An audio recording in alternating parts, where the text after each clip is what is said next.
বিএনপির স্থায়ী কমিটির সদস্য গয়েশ্বর চন্দ্র রায় তিনি বলছেন যে ডক্টর ইউনূস দেহত্যাগ করতে পারেন, পদত্যাগ করবেন না। নির্বাচনের ব্যাপারে উনি কনসিস্টেন্টলি একই সময়ের কথা বারবার বলেছেন, কিন্তু তারপর ওনাকে যেন কেন আমরা ট্রাস্ট করতে পারছি না আর কি। যে না, তারিখ বলেন, কি দিয়ে খাওয়াবেন, কোন মাছ কি যমুনার না করতোয়ার, তো মাছ কখন ধরছে, সকালে ধরছে না বিকালে ধরছে, তো কোন জাইল্লা ধরছে। এবং উনি যে একটা স্বপ্ন নিয়ে এসেছিলেন যে গণ অভ্যুত্থান পরবর্তী একটা বাস্তবতায় যে একটা ন্যূনতম রাষ্ট্রীয় কাঠামো সংস্কার হওয়া দরকার, বিচার প্রক্রিয়াটা একটু আগানো দরকার, এবং তারপরে ঐক্যমতের ভিত্তিতে একটা নির্বাচনের দিকে যাওয়া আর কি। এবং নির্বাচনের ব্যাপারে উনি কনসিস্টেন্টলি একই সময়ের কথা বারবার বলেছেন, কিন্তু তারপর ওনাকে যেন কেন আমরা ট্রাস্ট করতে পারছি না আর কি। যে না, তারিখ বলেন, কি দিয়ে খাওয়াবেন, কোন মাছ কি যমুনার না করতোয়ার, তো মাছ কখন ধরছে, সকালে ধরছে না বিকালে ধরছে, তো কোন জাইল্লা ধরছে, অমুক জাইল্লার ইয়েতে কাপড় কি, লুঙ্গি কি টাই করা ছিল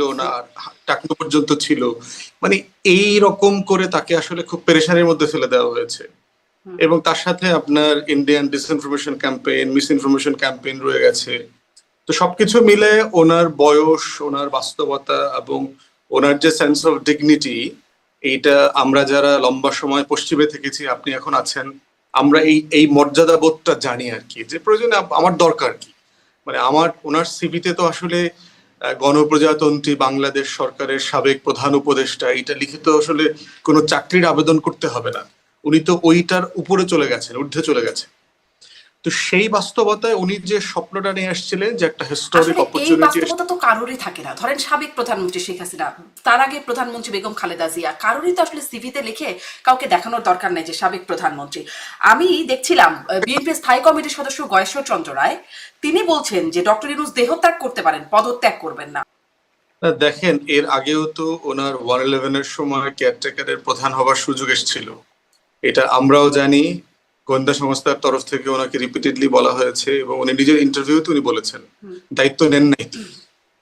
যারাও বোধ করছেন যে উনি পদত্যাগ করেন না, গ্রামীণের অনেকগুলো প্রতিষ্ঠান থেকে কিন্তু উনি সরে দাঁড়িয়েছেন। ওই প্রতিষ্ঠানগুলো কিন্তু সেলফ গভর্ন, তাদের যে নিজস্ব নীতিমালা আছে, বোর্ড অফ ডাইরেক্টরস আছে।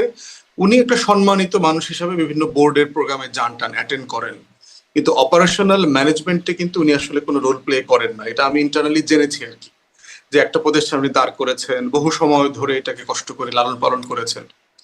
সিভিতে লাগে কেন? যেমন ধরেন, এখন যিনি জাতিসংঘের মহাসচিব, তিনি হচ্ছেন পর্তুগালের প্রধানমন্ত্রী ছিলেন।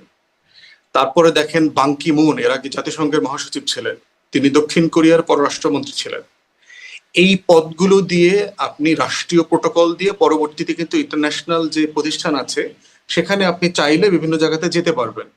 যেমন দেখবেন এখন অস্ট্রেলিয়ার সাবেক প্রধানমন্ত্রী হচ্ছে জাতিসংঘের অ্যাম্বাসেডর, ওয়াশিংটনে অ্যাম্বাসেডর। তো এইগুলো হয় কি, যে আপনার প্রফেসর ইউনূসের এই বাস্তবতাটা এখন আর নাই, যে উনি এটা থেকে 85 বছর বয়সে একটা মানুষ এই ধরনের খোয়াব নিয়ে ঘুমাইতে যান না। তো এই জন্য ওনাকে অবিশ্বাস করবার মতো কোনো জায়গা আমি দেখতে পাচ্ছি না। প্লাস হচ্ছে একটা মর্যাদারও প্রশ্ন, যে এই বয়সে উনি এমন একটা মানে মিথ্যা কথার দায় নিয়ে যাবেন কবরে।